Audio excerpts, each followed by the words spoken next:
They refer to it as morbid infatuation. Infatuation? I told them I'm 50, not 15.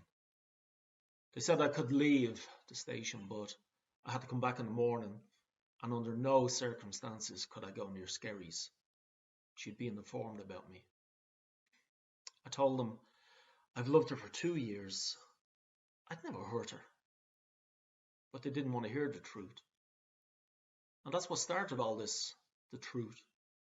I could have lied yesterday at the checkpoint, told them I was shopping for my father. He's cocooning. But I don't lie, normally. Because I know that she doesn't lie either. I can tell from her songs and the times I've spoken with her. She's pure. So, yesterday I told the truth. I told the officer I was going to Skerries to make sure she, Ellie Harton, was okay.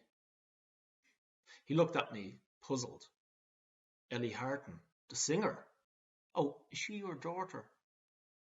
No, but we've met. Mainly after her gigs. I always wait at the stage door. He was silent, so I said, I know it's over the 5 kilometre restriction, officer, but it's essential I see her. See she's all right. He didn't understand. Is she expecting you? No. Does she even know who you are? She said hello to me. I could see him looking at all the photos of Ellie on the back seat of my car. He was smiling. You must really like her, that Ellie Harton.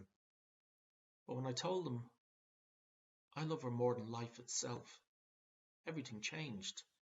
He stopped smiling and he started treating me like I was a criminal. And questions. Why was I? Why did I? Why am I? I was made go to the Swords Garda station. He followed behind me. And I was brought into this room where another officer was waiting. And then all the sick questions I had to answer. No, I don't think of her like that. No, I'd never want to do those things to her. I love her. No, not in that way. I love her innocence and purity. They wanted me to admit, but I'm not. More questions. I told them I knew she lived in Skerries. Her picture was in Hot Press magazine. I Googled a shop in the background. I told them there's no need to get a search warrant. I've nothing to hide. In my house, they asked me about all the photographs on the wall. No, she doesn't know I took them. Yes, officer, that is her house. I followed her once just to see where she lived. Curious. And then all the sick questions again. No, she's in a bathing suit. She's not. The towel was covering her.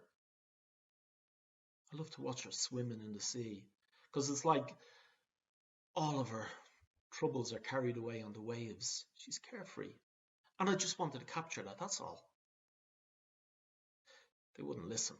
I had to explain again. It's love, not infatuation. I'm 50, not 15, 50. I asked them to leave so I could go to Skerries to make sure she's all right. When I see her bedroom light turn off, I know she's fine.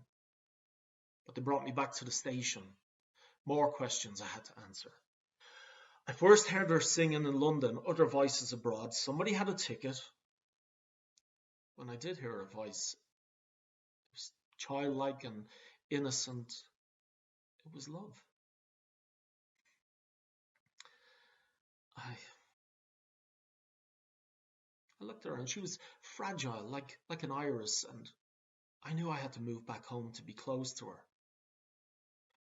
They asked me, wasn't that strange? No. And then, do you know who Damon Price is? I didn't reply, but I knew him. He was her ex who cheated on her, who blackened both of her eyes when she confronted him about it. Last week I'd seen them back together again. He was fooling her again, and she was too innocent to know that he'd hurt her. again. I couldn't let that happen. So when he asked me, the guard, I lied. No, I don't know Damon Price. A hit and run? I think I heard about it on the radio. I think. No, that dent on my bonnet. Kids did that. They were playing loud music outside my house and I asked them to leave. No, I didn't go to Scary's that day. I had a bug or symptoms, you know. No, I didn't kill him. It's the truth. I told you, I don't lie because she doesn't lie. Yeah, I'll come back in the morning. She'll understand why I had to lie. Who else is going to protect her? This is the first time I've actually been in her house, watched her sleeping. And you know, she's even innocent when she dreams.